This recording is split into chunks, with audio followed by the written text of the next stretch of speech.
తాగునీటి సరఫరా మెరుగుపరచడంలో భాగంగా 15వ ఆర్థిక సంఘం నిధుల్లో 30 లక్షల రూపాయలు ఖర్చు చేసి ఈరోజు పైప్ లైను నిర్మాణానికి భూమి పూజ చేశాం. దీనివల్ల మనకు నీటి శుద్ధి కేంద్రం నుంచి ఇక్కడుండే జిఎల్ఎస్ఆర్కు 3 కిలోమీటర్ల దూరం తగ్గిపోతుంది. ఈ 30 లక్షల రూపాయల ఖర్చుతో వేసే పైప్ లైన్ వల్ల మొత్తం ఊరంతా చుట్టుకొని రాకుండా నేరుగా రావడం వల్ల 3 కిలోమీటర్ల దూరం తగ్గుతుంది. రోజు ఒకసారి జిఎల్ఎస్ఆర్ ట్యాంకును ఇప్పుడు నింపగలుగుతూ ఉన్నాం. ఈ పైప్ లైన్ నిర్మాణం వల్ల 1.5 ఫిల్లింగ్ కానీ లేకపోతే 2 సార్లు రోజుకు 2 ఫిల్లింగ్స్ కానీ ఇవ్వడానికి ఆస్కారం ఏర్పడుతుంది. తద్వారా ఈ ప్రాంతంలో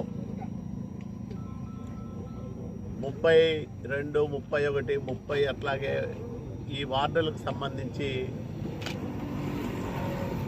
ప్రజలకు మరింత ఎక్కువగా నీటిని సరఫరా చేసేదానికి అవకాశం ఏర్పడుతుంది.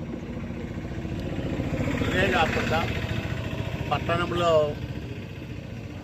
అనేక అభివృద్ధి కార్యక్రమాలకు శ్రీకారం చుడుతూ ఉన్నాం.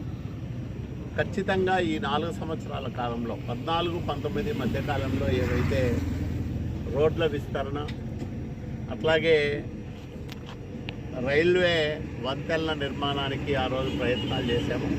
ఆ వంతెనలను పూర్తి చేయడంతో పాటు పట్టణంలో ప్రజలకు పౌర సౌకర్యాలు మెరుగుపరచడానికి 4 ఏళ్లలో మరిన్ని మంచి కార్యక్రమాలు చేస్తామని, అట్లాగే జిల్లా కలెక్టర్ గారి సహకారంతో 40 లక్షల రూపాయలు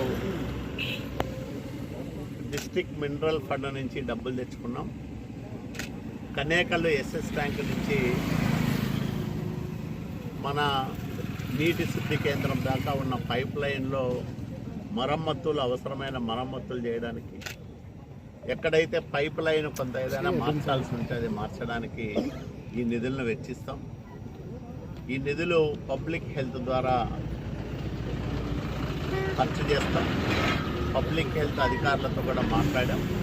వాళ్ళు తగిన అంచనాలన్నీ కూడా రూపకల్పన చేసి త్వరలోనే టెండర్లు పిలిచి ఈ ఆఫర్లు కూడా